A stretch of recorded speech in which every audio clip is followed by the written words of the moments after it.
loser, loser, loser. Garcia Plaza est un loser. Deportivo Alavés s'est incliné contre le Real Madrid, 1-0 aujourd'hui sur son stade.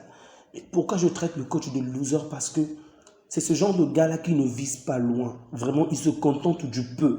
Alors que son équipe avait la possibilité d'aller chercher une victoire. En première période, le match était assez intéressant, il faut le dire. Dans l'ensemble, le match n'a pas vraiment été fameux, mais en première période encore, il y avait quand même de bonnes choses. Donc, le Real Madrid, avec la majorité des actions, avait la domination, la possession qu'il fallait. Mais Deportivo également, de son côté, a quand même eu des actions franches, des actions où cette équipe pouvait marquer. Mais ils ont manqué de bol, manqué de finition, donc du coup, ils n'ont pas réussi à marquer. Donc, des deux côtés, la première période s'est terminée sur un score de parité. Il y avait certes une domination, une supériorité du Real Madrid, mais en termes de finition, les deux équipes étaient sur la même longueur d'onde. Aucune équipe n'a vraiment pu faire la différence. En deuxième période, la deuxième période commence, on va dire, sur une lancée toujours assez similaire. Donc, le Real qui a des actions, mais Alavés également. Et au niveau de la 54e minute, Nacho commet vraiment une erreur grave. Vraiment, c'est choquant qu'il puisse commettre une telle erreur. Qui va faire en sorte qu'il puisse être exclu du match suite à la vérification de l'assistance vidéo. Donc, Nacho obtient le carton rouge. Et là, tout part en cacahuète.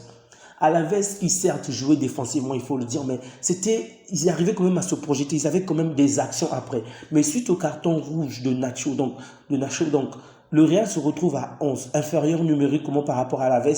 Et qu'est-ce que le coach met? Il demande à ses joueurs, du moins, de jouer la défensive, de jouer le mur. Et ça, c'était vraiment du n'importe quoi. Donc, après la 54e minute, déjà le match n'était pas très intéressant, très emballant depuis le départ, mais là, c'est devenu vraiment ennuyeux parce que les joueurs n'ont même pas cherché à faire du mal au Real. Donc, ils ont juste voulu conserver un point. Donc, un match nul, obtenir le point face au Real. Et cette mentalité, ça m'énerve tellement. C'est tellement présent en Espagne, en France. Je n'aime vraiment pas cette mentalité-là. Alavés également fait la même chose. Ils ont voulu jouer le mur, faire passer le temps pour que le Real puisse, pour que le match puisse se terminer sur un score de parité. Apparemment, ils ont oublié que le Real est une équipe des dernières minutes. Et donc, un match plutôt stérile, il y a des actions, mais pas très franches. Au final, c'est à la 92e minute donc, que Lucas Vázquez va marquer sur un corner. Donc, un coup de pied arrêté, un corner, on va envoyer la balle et directement Lucas Vázquez. Vraiment, le marquage était très très mal fait parce qu'il n'y avait personne pour Lucas Vázquez, il n'y avait personne pour Tchouaméni. Donc, Tchouaméni et Lucas Vázquez étaient complètement libres. Tchouaméni a tout le temps de pousser Lucas Vázquez et lui, directement, il donne un coup de tête, la balle rebondit contre le sol et se loge dans la cage du gardien. Le gardien ne pouvait pas faire grand-chose. Donc, 1-0 à la fin du match, vraiment à la fin du match. Et on pouvait voir le coach crier, fils de, vous comprenez, en espagnol bien évidemment, 2 fois. Sur son banc de touche, il crie. Mais pourquoi tu cries en fait? Pourquoi tu cries? Pourquoi tu pousses ce genre de cri, mec?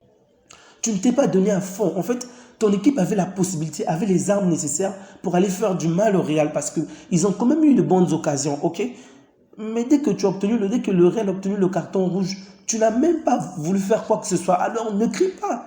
C'est du n'importe. Ça, c'est du cinéma pour moi. Sincèrement, c'est du cinéma. Bref, c'est une mentalité de perdant et je n'aime vraiment pas voir des équipes jouer ainsi.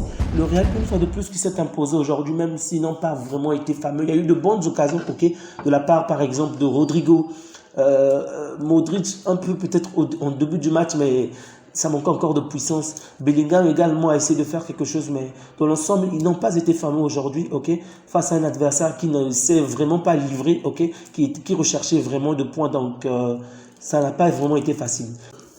Le Real rattrape Girona aujourd'hui à 45 points, donc le Real passe devant ils ont plus de buts marqués.